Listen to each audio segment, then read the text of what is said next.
What a day of political history we just witnessed. Welcome to the Sean Spicer Show.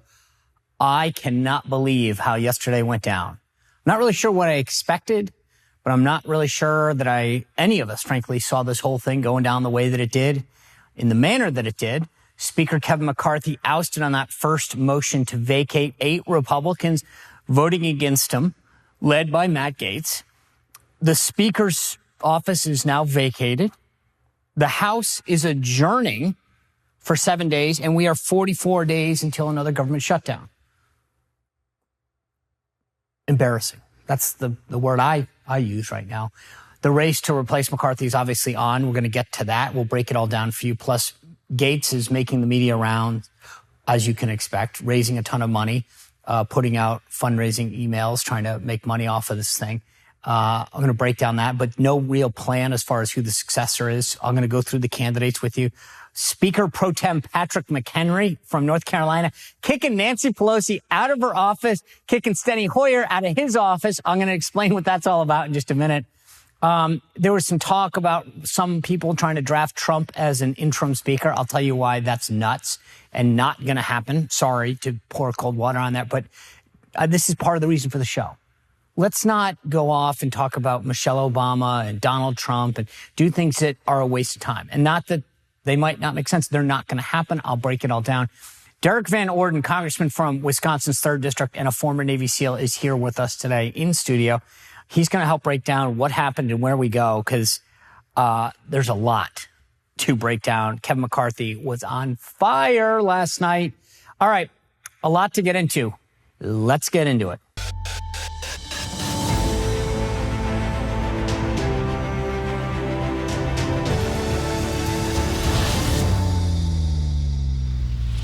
All right, I want to give us a little context to what happened yesterday.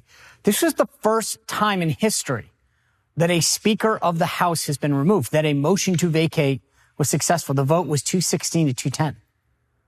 I got to admit, I don't think anybody knew where. There was all this talk about, would it get tabled? What would happen? You heard us have this discussion yesterday with Marjorie Taylor Greene. There was talk that, McCarthy would try to save himself, cut some deals. Gaetz was accusing him of being with Democrats. What were the Democrats going to do? Were they going to vote in a block? It was amazing to me, but I've got so much to break down today. I'm going to tell you about who's running, who the chances are, where they go. McCarthy obviously spoke with reporters after the fact. I want to talk about that in a second. But let's put this in context. We are 44 days from another government shutdown. Okay? All of these guys who wanted to vote what they call regular order, one bill at a time. The idea was buy some more time. Maybe you can get some of this stuff through, force the Senate to deal with it. They're now going home for a week. They won't be back until next Tuesday. I was like, hey, the Vatican knows how to do this. When the Pope dies or steps down, everybody comes to the Vatican. They lock him in a room, and until there's white smoke, they don't get to leave. That's what they should be doing. Why are they doing this right now? Why are they allowing this? What's going on? The first time in my entire life I've wanted people to stay in Washington, D.C. First time in my life. Normally, I don't want them in D.C. Go away. Get out. Stop doing things and tinkering with our laws and making things happen. This is the first time I've wanted them to stay in D.C. because until you have a speaker, you can't do anything. Everything stops. Everything comes to a screeching halt. McCarthy was on fire. And by the way, I will just say this. No matter what you think of Kevin McCarthy, and I know that there are people on both sides of this, he did the right thing last night. He could have clung to power. He could have made deals with Democrats. He could have wheeled and dealed his way. That's Washington. That's a fact. He chose not to. He put his conference in his country ahead of his own political ambitions. And I got to be honest with you, I don't see that a lot in D.C. That's not how it works. People are so power hungry. They want to stay in power. They want the trappings of everything. They want to get invited to the dinners and whatever else. He gave it up. So no matter what you think of him, just know that he put everything else before his own political power. And I think that says a lot. So you can hate him. You can think he didn't do well, blah, blah, blah, blah, blah. All I'm telling you is that he made a decision yesterday that I think should be applauded because not a lot of people in this town do the right thing. And I think that too often it's a very selfish political motivation that gets people going. It was also funny. So Gaetz is out there making the rounds. Here's what I said yesterday. There's no plan. No plan. So that's what I'm saying. We're going to go off for a week and come back, and hopefully the people call each other. We'll go through all the candidates in just a second. Gaetz is walking around saying only in Washington is taking a few extra days of votes deemed chaos. Do you know what chaos is? Chaos is, the global reserve currency. I don't get but that's the dumbest thing I've ever heard. If you want to change him, tell us what the plan is. And everyone keeps he tries to make this a binary choice. He could have said, here's what I want to do. There's a better leader. Let's go down that road, whatever else. He threw the grenade and walked away. He had plenty of time to put his fundraising emails out and make a ton of money. A real leader says, here's what I want to do. Here's how I want to take you. Here's where I want to take you, and here's how to do it. He didn't. And I'm just telling you that there's a difference. You can side with Matt. You can believe that we should have been doing things differently. I get that. And Marjorie Taylor Greene was here yesterday. She made some great points about the schedule, how we could have been doing things. All fair points. By the way, that's actually the majority leader that sets the schedule, not the speaker. And again, I'm not defending anyone. I'm just explaining. And that's part of the problem is that everyone wants to, Gaetz gets up there and talks about all these things, 35 years of congressional resolutions and all this stuff. That's fine. Why is that Kevin McCarthy's problem? I mean, we were talking about this before, but Chip Roy, Massey from Kentucky, Jim Jordan, all these guys are saying that it's better dealing with McCarthy than anyone else. And I'm not here trying to be a McCarthy apologist. That's not what I'm doing. What I'm saying is, if you want to replace him, tell me who the better option is. How are things going to be better? What's the plan to get things done? To advance a more conservative agenda? To cut the size of government? To reduce spending? I'm all for that. To stand up to China? To get some extractions from the Senate and the Biden administration? Tell me what that plan is, and I'm all for it. But throwing a grenade in, walking away and saying, oh, well, and sending out fundraising emails is not a plan to get things done. We look like idiots. And I was watching all the morning shows, and I really don't care what NBC thinks. And, maybe it's just a couple hours here and there that we have to deal with of getting this done. And maybe we'll have a speaker, in a couple days, and it's worth going through the process. But everyone's looking and saying these clowns can't even, elect their own team. And they want us to run the country. Now, do I think a day or two of going through a machination of choosing a new leader is horrible? No. Believe me, by the time we go to vote in November of next year, this will long be forgotten. My point is, are we actually going to use this as an opportunity to govern and get things done? Right? Or are we just going to rearrange some deck chairs? But I don't think this is on. I'm going to cover a couple more things, and then we've got Derrick Van Orden here, who's a Navy SEAL. He doesn't know how to, he knows how to fight. I'll tell you that. I don't want to get his take on this. McCarthy came out last night. He was gracious. He was classy about this thing. And I think that's important to note. Patrick McHenry, if you were watching the proceedings yesterday, congressman from North Carolina, he's the speaker pro tem, right? So he, very limited power, but he kind of is the caretaker until a new, you know what he does right off the bat? He kicks Nancy Pelosi and Steny Hoyer out of their offices. Now, what does that mean? Okay, in the Capitol, there's what they call hideaways. And there's these little offices that are really, they're ceremonial. So that if you have some constituents and you're over in the Capitol versus where their offices are across the street, you can bring them over, and it's nice. It's convenient, right? You're off the floor. You can go downstairs. You don't have to walk all the way back to your house office building. They usually go to the majority, but because Pelosi had been speaker for so long, they let her keep one. And because they're usually reserved for leadership, but they're no longer in leadership, right? That was the idea, is that this is where, out of respect for the longevity that they both served, they would get these offices in the Capitol. Well, McHenry said, get out. Pelosi goes, I'm in California at Dianne Feinstein's funeral, and I won't be there tomorrow because McHenry says, I'm going to rekey the office. Bam. Well, let's be honest with you. Do you really think that Nancy Pelosi was going to be moving furniture and packing stuff up? Seriously? I mean, the media is buying all into this. Oh, she's not going to be here because she's in California. Literally like she was going to be doing anything anyway. Do you really think that Nancy Pelosi was going to be there putting stuff in boxes? Her staff was going to do it. I mean, so I get it. Sounds cute and we all want to have sympathy for him. But hey, look, the Democrats all joined to get rid of him and they have to pay the political consequences. Sorry. Here you go. I don't know why they had an office in the first place. That just shows you McCarthy was a little too gracious probably.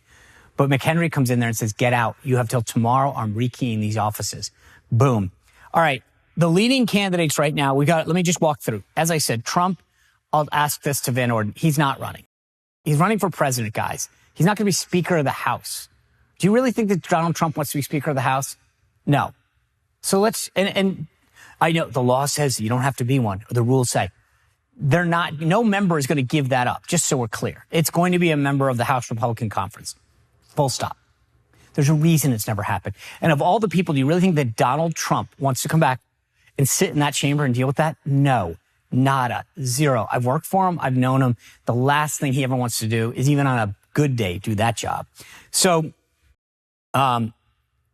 Emmer, I'll start from the bottom and work up. Emmer, the current majority whip from Minnesota, is probably going to run for majority leader if Scalise is going to try to run for speaker. He's not going to try to leapfrog him.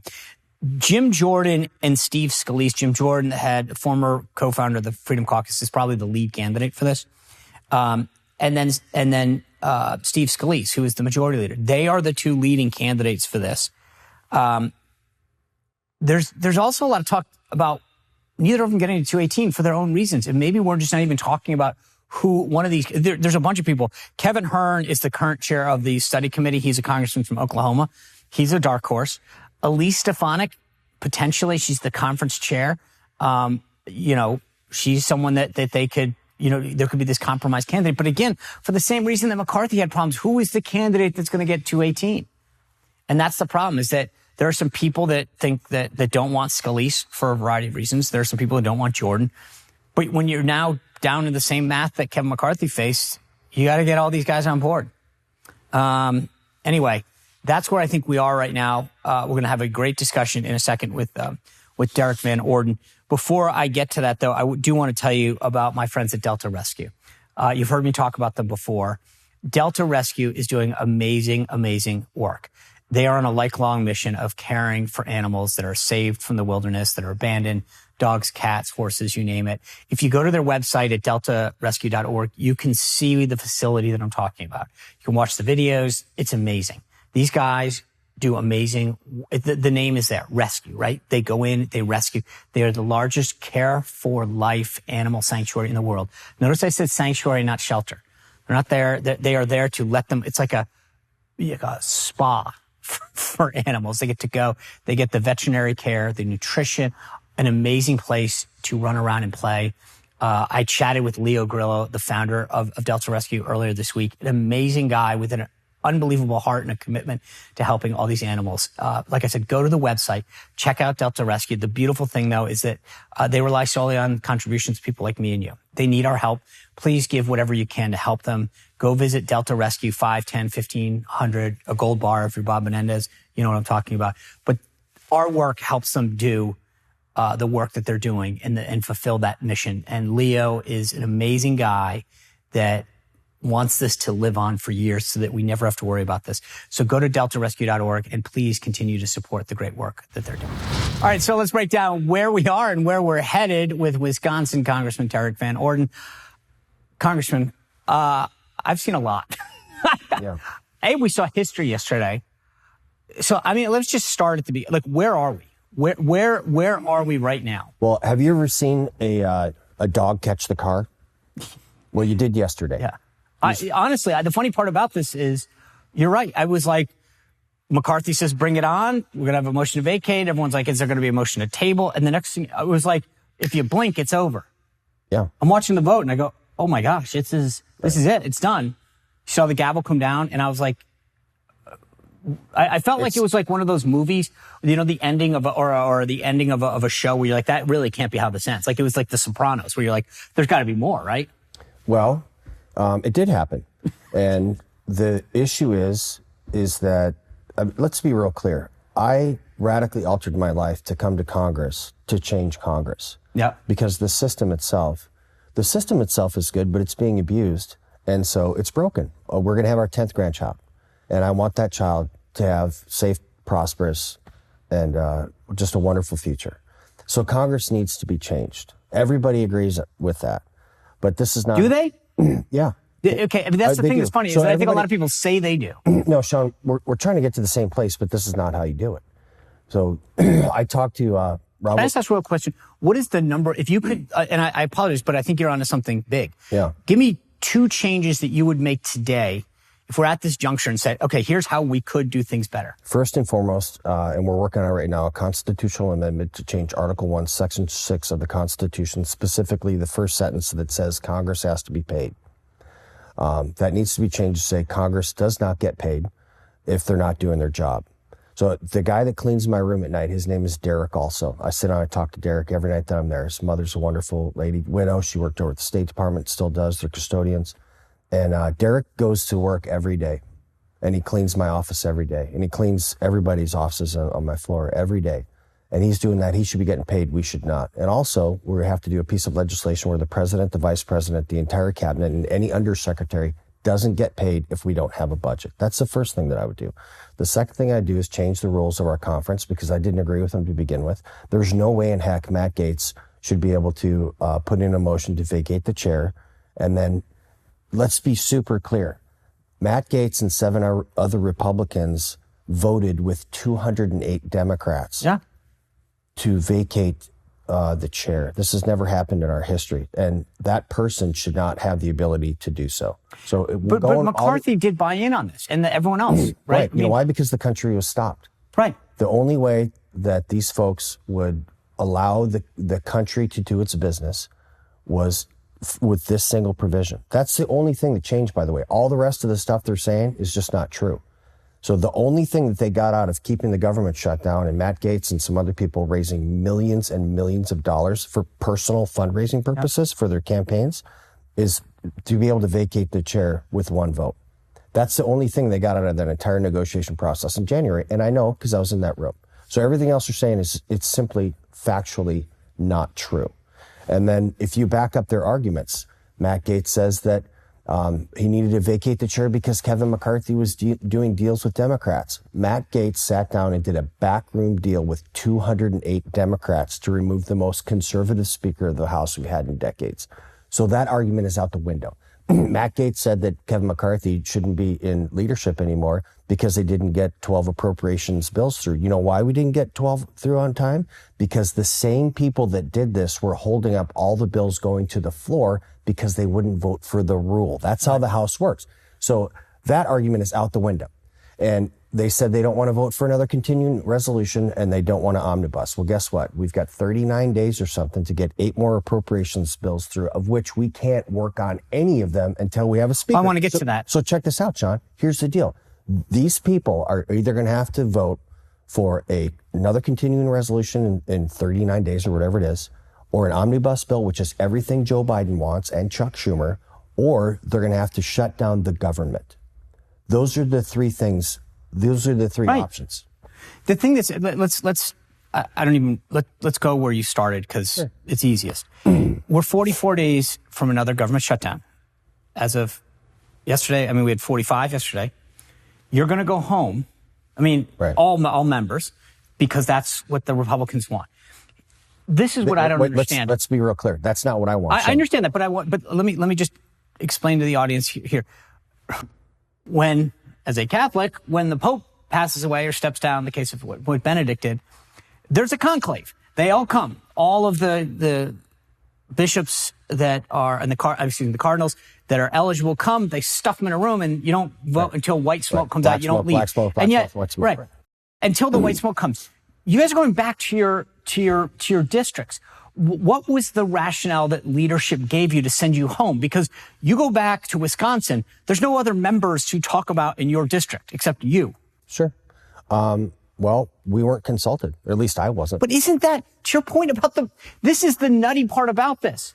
I just don't get it, where it's like, at some point, can't you get your delegation and go to them and say, guys, no, let's stay in a room and figure this out because we're burning 7 days. So the idea is right now, you guys go back, you come back on Tuesday, and then we have like a forum, like it's a high school. Everybody gets to give up and give a speech, and we hope that then we elect someone. Maybe, or maybe it keeps going. But we're burning clock until we have another, and to your point, none of this can happen. You cannot have, you can't send another appropriation bill. But why aren't the members rising up and saying, no, we're not leaving? We did. What else you want me to say? No, I get that. But I'm saying right now, the number one candidate, or at least one of the leading candidates, is Steve Scalise. Yep. Why did we think, Congressman Scalise, Mr. Leader, you want to show us your first act? If you were Speaker, force us to stay here. Because he can't. Why? The Constitution, Sean. But the Constitution doesn't require you to go home. No, it doesn't. But it requires the Speaker of the House to make these decisions. No. Fair enough. No. But we don't have one. But yeah. I guess what I'm saying is none of you have to go home. You could stay here. You could, right? But Steve Scalise could say, I want to be your Speaker. As a candidate for Speaker, I'm asking you to stay. Sure. And I find it fascinating that this is where, you're a Navy SEAL. One of my favorite quotes in the world comes from a Marine Corps Commandant that says, in the absence of leadership, take charge. Right, of course. This is what I'm sitting here. You get it. Yeah. Well, to me, one of my buddies' name is Mike Collins. He's from Georgia, and his family's owned a trucking business for a long time. And we're having these conversations on these conference calls. And Mike says this, man, I hope I do this justice. He goes, Mr. Speaker, I'm just a small businessman, but when the ox is in the ditch, you go to work. And we're all like, yeah. Yeah. But you're in the military still, correct? Correct. All right. So you understand the concept of being in a leadership position, correct? Correct. I'm not in a leadership position. And the people that are talking about this are not in leadership positions. But if you think about this now, put yourself in their shoes. I'm not justifying this decision, but this has never happened in the history of our nation, ever. A speaker has never been vacated in the history of our nation. So being able to take a knee and hydrate, that's the thing we say in the SEAL teams. Sometimes you take a knee and you drink water and just kind of understand what's going on in the battle space. I believe that was the... And I get that. I actually think you're absolutely right. So I don't think that what we should not be doing is rushing to failure. Clearly, the rules package that was passed allowing one person like Matt Gaetz, who has a personal agenda that he has been pushing. This has nothing to do with anything he's been saying about McCarthy. Those are just lies, and I'm going to say it. It's time for truth-telling. He's been lying the whole time he's been here, and that's just a fact. So that rules package was not good. So why on earth would we rush into doing something? It's the same rationale, as Joe Biden, who is arguably the worst president in the history of the country. Him saying we have to get out of Afghanistan on an artificial timeline because we can't be involved in endless wars, and then immediately get us involved in what is shaping up to be another endless war. So we can't exercise the same illogical rationale process that we derive. All right, I hope you're enjoying this conversation. Kind of interesting. We're sitting here talking to a SEAL. You know who else is in fit shape, can kick some butt? Chuck Norris. The guy's 83 years old. He looks amazing. He is still kicking, punching, feeling great. But you know what his secret is? It turns out that it's not just crazy exercise, because obviously he's in shape, like a lot of us. But he starts his morning with morning kick, like I do now. I actually do what Chuck does, because he did all the research and he got all these supplements together. He had been doing it all. 10 of his key supplements, put them in a drink called Morning Kick. It's got probiotics, prebiotics, superfoods, and several of the most powerful supplements on earth. The taste is great. I've told you about this before. You take a little scoop, which comes with it, pour it in, swish it around, take it down. I love it with ice because I like it a little colder, but there's a strawberry lemonade flavor that's unreal. Actually, I would do this as a drink during the day, but I feel like I don't know how much morning kick you're supposed to have. I listen to the directions. Anyway, it boosts my energy, digestion, all that kind of stuff. If you want to try it, go to mymorningkick.com/Spicer, mymorningkick.com/Spicer. I love it. I think you'll love it. Try it. It'll make you feel great, and you won't be disappointed. But when you take a knee and hydrate, sometimes or go walk it off, right? We're all hot-headed. Right. Go walk it off. But flying home where you can't have those conversations. You can't meet with the Wisconsin delegation or the rest of the SEALs that you guys have formed this group. I mean, like, or just other military members who say, hey, what if we go and talk about securing the border or the fentanyl crisis and maybe ask the new speaker how they, whatever it is. Sure. But you're not, and I get it. You're not, you're doing what you can. I'm not, this isn't on you. Yeah. But it's like at some point, somebody has to be willing to say, I'm willing to take charge. And I just don't see it in our conference right now. That's a fair assessment. Yeah. So when you were in this room last night, you've pretty harsh words about Matt Gaetz. Sure. What was it like in that room last night in the conference when they're all sitting there? I mean, people, because I agree with you. I joked with you before we just started, and I actually wrote it down because I've been bastardizing it all week. But this Sun Tzu quote, and as a SEAL, you get this, but the Sun Tzu quote is strategy without tactics is noise before defeat. Right. And I felt like everyone kept asking Matt, and this is the same thing from last January. Who's the other candidate after 15 votes? I've got a secret candidate. Okay, well, that secret candidate never actually materialized. He doesn't. But he talks about, we rolled a grenade and blew stuff up, and now everyone goes, you guys look like clowns. Matt Gaetz admitted publicly, or in our forum at least, that he had no plan. By the way, he's raising all this money, and the funny thing is... Wait, don't skip over that, Sean. Okay. But that's... Matt said he didn't have a plan. And again, I was speaking to Rob O'Neill this morning. Who killed bin Laden. Who shot Osama bin Laden 3 times in the face, right? And I said, hey, Rob, when you guys are up in Jalalabad, were you like, hey, dude, I think bin Laden's over in Abbottabad. Maybe we should pop over there and see how things turn out? That conversation didn't take place. Of course not. So mature adults... Wait, it didn't take place. Why? Well, because mature adults think things through. And they figure out how they want the battle space to look like prior to going on the mission. Right. So before you get on the helicopter, you got to understand there's a helicopter there to pick you up. That's called a plan. Right. And that's how you run military operations, and that's how a government should be run. So you have 8 people, and I can't stress this enough, that sided with 208 Democrats. And the reason it wasn't 209 is because my colleague, Miss Bush, the Democrat, I think is not feeling well. So she physically couldn't be present. And the former Speaker, Nancy Pelosi, is in California. Yeah. So that's why it wasn't 210. Every single Democrat in that House voted with these 8 Republicans. And now check this out, man. They literally made a deal with the people that they have been campaigning, some of these guys, for decades against. And they think all of a sudden the 208 are going to go like, well, Mr. Gaetz, we've seen the error of our ways, and you should be running this place, and we're going to do everything you want, Mr. Gaetz. We're going to go ahead and pass the Parental Bill of Rights again. We're going to pass HR2. Screeching halt. Done. So what is the future? Let's start with those folks. Sure. As a cop, what is their, I mean, how are you guys looking at them? I mean, you got Gaetz, you've made it clear, but the rest of them, Bob Good, Rosendale, Nancy Mace, they're all responsible. I mean, yeah. Gaetz led it, but at the end of the day, there's 8 of them that got us here. What is their future in the conference? I don't know, man. I mean, do they have an obligation more so because they did this to say, okay, here's the plan, here's who the consensus candidate is? Oh, yeah. Hey, don't get me wrong.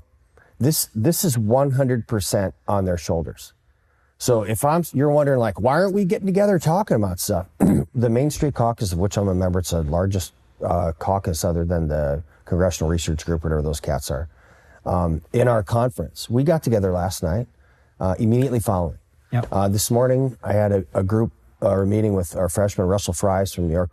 Just a sharp cat, dude. Who's our class president. A bunch of us got in a room together, and some of us couldn't be there because of whatever circumstances, so they're on the phone. Yep. And we talked through all this stuff, you know. So we are getting together to talk about this stuff, but it is incumbent, and I want to stress this. So I'm looking at that camera. It is incumbent on the 8 Republicans who voted with 208 Democrats to remove the most conservative Speaker of the House we've had in decades to come up with a plan and present it to your colleagues. And then your colleagues, of which I am one, will review your plan that you're obligated to come up with because you burnt this house down, Jack and Jill. And if it's a good plan that makes sense for our constituents and for the nation writ large, if it's going to be able to forward our conservative values, then we'll say yes. And if it doesn't, we'll say no. It's on you. So sorry, that was in the camera moment. I feel like Chris Christie for a minute. That's going viral. That's just like, so let's just call it 5 for fun. It's 8, but just say there's 5 that really between the speaker's vote and the first speaker's vote in January. Sure. I see some of these people whose names are out. Yeah. Let's take a step back because I want to ask you a question. Newt Gingrich was out last night. He called them traitors. No. What? No, these people are not traitors. You know what? Newt Gingrich has been great for the conservative movement. I don't look at these 8 people as traitors. That is a very, very harsh word. Right. And I disagree with that. So I respect. What would you, so Kevin McCarthy says they're not conservatives. Gingrich calls them traitors. What do you think? I would say that they are misguided or they're fools. Because, again, they partnered actively in a backroom deal with Hakeem Jeffries and the rest of the Democratic Party. They're never going to escape that. Just to be clear, the funny thing is everything that Matt was talking about on the floor yesterday, I thought to myself, is there anyone who disagrees with this? 12 appropriation bills. Agree or disagree? Yeah, we should. But listen, the reason we... No, but my point is, you don't disagree with that goal. No, I don't. Okay, and I know you articulate that they stopped the rule from passing. Okay. So we couldn't get it passed. Right, but my point is, there was nothing that I heard him articulate as a goal for the speaker that everyone in that conference doesn't agree with. Yeah, no, man. Are you worried? What you heard is a long series of grievances without a solution. Right. Now, I'm a retired senior enlisted guy, SEAL, and I never brought a problem to my leadership without a solution. Right. Well, you don't. And I told my dudes, and, I had females working with me, intelligence specialists and other support people, fantastic folks. I'm like, look, I don't want to hear any of your problems unless you have a solution, because if you're clever enough to think of the problem itself, then you should be clever enough to think of a solution, or at least have a partial solution. So what you heard, replay everything those guys said. You notice they ran out of speakers because there's so few of them. Right. Play back and watch that. They didn't bring up a single solution. They brought up a series of grievances, of which the vast majority of them have already been dealt with, and they were dealt with in January. Yeah. So they've been pumping smoke this entire time. Well, as I said yesterday, you can't really have it both ways. You can't want regular order and then stop regular order. Oh, wait, hold on a sec. Let's not. So the Rules Committee hearings are open. Here's what they would do. If the regular order suited their goals, they were okay with it. And if regular order didn't give them what they wanted, they would object to it and stop the proceedings.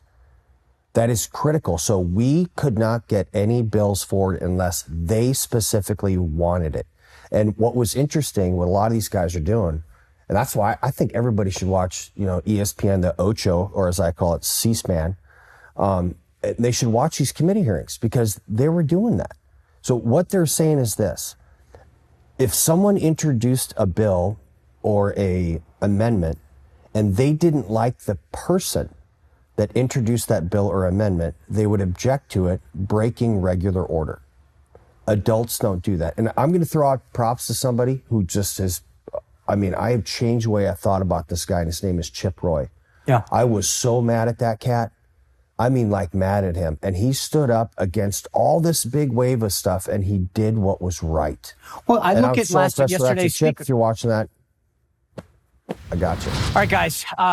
You've heard me talk about my friends at Bishop Gold Group before. There's ads everywhere about people who are helping people diversify their income, who are helping them move an IRA, maybe over to precious metals. I got to tell you, I've heard all the ads. I've gotten to know the folks at Bishop Gold Group. I trust them. They're full of integrity. They have unbelievable experience. They can sit down with you. I've been on the phone with them, and I've kicked the tires. I've asked all the questions. Where do I want to hold on to it? Do I want you to hold on to it? How do I exchange it? Where do I start? They have all the answers. They sit down with you, give you a great plan. So if you're a seasoned investor just starting, they'll give you a range of options. They'll talk to you about gold, silver, platinum, palladium, all the different precious metals, what makes sense for you. You can take it and hold it yourself. You can have them do it. Like I said, you can help them invest in IRA for you. They'll tell you how, if you had to liquidate it, how all that works. I love the experience and the know-how there, because it's if you're new at this, and I was, they know what they're doing. It's not just words. They are a great team of experts. Reach out to them today at 844-984-1616. Or even better, go to bishopgoldgroup.com/Sean, bishopgoldgroup.com/Sean for a special promotion, and you get to start your journey towards prosperity with precious metals. People are trying to make this seem like a conservative, moderate thing. I'm looking at Chip Roy, Thomas Massey, Jim Jordan. I'm going, Marjorie Taylor Greene, Lauren Boebert. These aren't wallflowers. No. And they're going, okay, they thought, and I'm going, so this is where I see a lot of this online, and I'm going, okay, guys, you can't tell me that all of those people are right all the time except this one. And again, the criticisms that Matt brought up, I'm like, 35 years of CRs, I'm with you. Kevin McCarthy's been speaker for, 8 months? Right. And you're telling me that he's responsible for 35 years? The reason that we had to do a continuing resolution, first and foremost, let's remember, Joe Biden was 97 days late giving us a budget. Let's not forget that. 97 days late. I thought you were going to say years old, but that's separate. No, that's coming up. I don't wish the president ill. No, neither do I. I pray for him every night. When you look at the vice president, I'm like, he's the leader. No, he's also he's the only thing standing between us and Kamala Harris. I was going to say, do you know how many conservative Republicans pray for Joe Biden's health? A lot. Oh, me being one of them. So the point being this, the reason we had to do a continuing resolution is because Matt Gaetz and a group of people prevented us from actually getting appropriations bills through. So that's just the truth. And you can go through every one of these congressional things and read that. You can see it all, and they're hiding behind this, and that's just not the case. Are you worried about the political consequences, right? Because we have a 4-seat majority. Right. Kevin McCarthy, say whatever you want about everything else. The guy raised more money, and if you don't have money, you can't win seats. So I'm sorry. And as I've said before, I said it to Marjorie Taylor Greene, who sat right there yesterday, that you guys are the only thing, a 4-seat majority standing between Joe Biden, Chuck Schumer, and running the entire game. Every woke policy, everything, spending, the border, it's already bad. But the oversight doesn't happen. Nothing. If you guys don't maintain a majority, and I don't think people that needs to hit home. McCarthy raised tens of millions of dollars. Say whatever you will about him on everything else. The absence of that, are you concerned that might not give you guys the resources to maintain a majority? Yeah, of course. Hey, listen. But by the way, and just to be clear, and McCarthy brought this up on his thing, Kevin, for all the money that Matt Gaetz raises, I don't think a single penny has gone to the team, right? No, Matt Gaetz is about Matt Gaetz. So all of what he's doing and raising money is all about for him in a district, by the way, that he holds extremely safely. Yeah. I'm unaware of Matt Gaetz contributing any money to a single Republican. Maybe he did. Yeah. But you got to understand, under Kevin McCarthy's leadership, we continuously gain seats in the House. Yeah. No, I know. And the only thing that has stopped the madness of the Biden administration, they had 2 years to run wild. Look what they did. The economy is in the tank. Highest interest rates in decades. Gas prices through the roof. People can't afford their rent. The credit card debt is skyrocketing. The border is open. We had 236,000 or so illegal immigrants enter the country last month alone. More illegal immigrants have entered the country under Joe Biden's watch than the entire population of the state of Wisconsin. Crazy. Okay, guess what? The only thing that's slowing that roll is a Republican majority. I get it. So if all this stuff goes away, if the Republicans lose the House, and we don't get the Senate back, and Joe Biden's reelected, there are 8 Republicans who will be individually responsible for this because they sided with 200. I get it. So let's talk about the future. Who's the next speaker? I don't know, man. Has Steve Scalise or Jim Jordan reached out to you? I've talked to several different people, and one of the things that several means more than 2, or actually means more than 3. But one of the things reporters, one of the reasons they hate me is because I do not disclose private conversations. Okay, I don't want you to disclose the conversation, but beyond Steve Scalise and Jim Jordan, will you tell me who? Well, just look at the leadership that we have currently. Sure, but Emmer says that he's going to run. Tom Emmer, the whip, says that he'll run for just majority. look at the leadership we have in the House. And in the Navy, there's the term fleet up. Yep. You know what I mean? I do. So the executive officer becomes the CEO. Right. Yeah. Okay, so Just look at the leadership. We got Steve Scalise, who's awesome. We got Tom Emmer, who's awesome.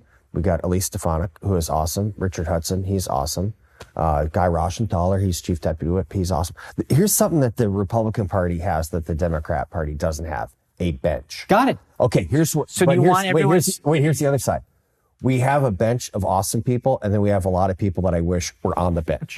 You know what I mean? Okay. So of the people that are part of the bench, do you think that it just should fleet up? Everybody, the XO becomes a CO and Scalise takes over? I didn't say that, Sean. I know you didn't. I'm asking. I was simply pointing out the current leadership that's in place. I'm trying to get there. That's okay. If you were a betting man, would you suggest that the next person so the big names are obviously Scalise and Jordan, or at least from the Twitter. Jim's awesome too. Okay, Thomas Massey's awesome. Could you just? I'm not asking you if Steve Scalise calls you today and says, "Hey, I don't think I have the numbers. I'm back in Jordan." Would you be comfortable with Jim Jordan as Speaker? Well, let me tell you this, because we need to back up again. Because these 8 people are not getting away. Okay. All right. I don't gamble. I do not gamble. SEALs don't gamble. We take calculated risks. So there are factors that are involved in each individual problem set that you approach. You must evaluate them unemotionally, make the decision that's best for the team. Got it. Okay. These 8 people did not do that. Understood.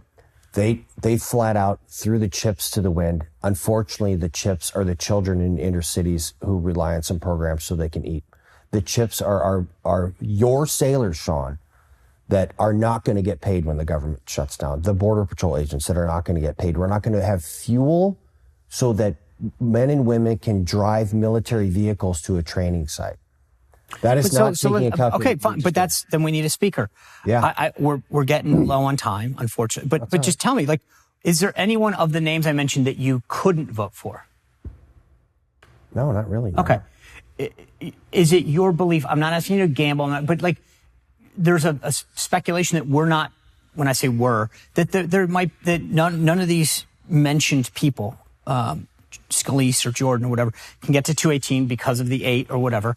And we might have this dark horse. You think there's a possibility that that's the case? Well, the only thing that's not possible is my hair growing back, Sean. That's it. That's the only thing I could think of. If you're listening on the audio, you have to Google the congressman to understand that joke. Yeah. Okay. I think that, but you have not. Is there anyone that you're hearing from the groups you mentioned, the calls, that you think is emerging as the leading candidate? As I said, the reason reporters hate me, Sean, is because I do not disclose private conversations. I'm not a reporter, so you can talk. I know. Okay. Just us. Did you hear that? It's just it's the two of us. There's no one else here. There's someone there's literally another person right there. Okay, but he works for you, so that. All right. Let me ask you this then. Yeah. We can't have we could, but we won't from a voting standpoint. Do you believe that by next Tuesday, when you guys come back, that we will have resolution? Do you feel confident in the conversations that you've had that's going to let's think about this. The reality. If these 8 people vote with the 208 Democrats and Miss Bush and Miss Pelosi come back, Hakeem Jeffries can be the next Speaker of the House. Sure. Let's just all pause. If these 8 Republicans who voted with 208 Democrats to depose the most conservative Speaker of the House we've had in decades, if Miss Bush was back and Miss Pelosi were back, they could vote Hakeem Jeffries in as Speaker. Why wouldn't they? Because then they get to be essentially in the minority and they just get a gripe all the time. What would stop these 8 people from voting with 208 Democrats again? What? I know. Clearly it's not. I do think that's look, I think that they want, because, that's a whole nother discussion. Remember, Sean, the only thing that's not possible is my hair growing back. Okay. I'm not putting anything past these guys. Look, I appreciate you being here today. Yeah. Thank you for your honesty and your candor. Thank you for your service to the country. You're welcome. I think that we need more people that understand what's at stake and are willing to fight for it. Because you're right. I mean, there's constant, the decisions that you guys make, have profound impact. I was talking about this when we were getting ready for the shutdown. There are people that are collateral damage, the E5s, the E6s, the E7s that are out there. Their families that depend on that chip. The man named Derrick, who I sit down with every night because I sleep in my office, The man that cleans my office every night is collateral damage. Right. And that's unacceptable. And that's what I'm saying. I think this is the point, is that there's days in which we're fighting, and I get it, but we can't, we've got to make sure that the people who are doing their jobs, who are working hard every day, playing by the rules, don't get screwed when this stuff happens. Yeah, I agree. Thank you for your service. Thanks for being here. And I wish you guys the best of luck. Thank you very much. We'll need a bit of that. I know. I hope you enjoyed that conversation. I did. Look, I know there's a lot of mixed feelings out there. I've seen them. You've sent them to me on my locals. It's seanspicer.locals.com. I read the feedback on YouTube and all the other places, so I see it. I know there are people, but I want to show you both sides and make you understand, at least bring you inside the game here. And so if anything, tell me what you think we got to talk about more, who other guests are that you want. I'm all ears. But I appreciate the opportunity to hopefully break this down a little for you. Tomorrow, we've got a great panel discussion. Larry O'Connor from WMAL here in this area, and Grant Stinchfield, my former colleague at Newsmax, who's got a great podcast out. They're going to be here to break down not just this, but where we go with 2024, with Trump, DeSantis, all that kind of stuff. And on Friday, we're sitting down with Nancy Mace. We'll see you right back here tomorrow on The Sean Spicer Show. Thanks for subscribing. Please continue to go to Apple Podcasts. Give us 5 stars. 5 stars. That's so helpful for our show. We'll see you right back here tomorrow again. Thanks a lot. Well, if you enjoyed this content, make sure to like this video, subscribe, and click the notification bell to get more.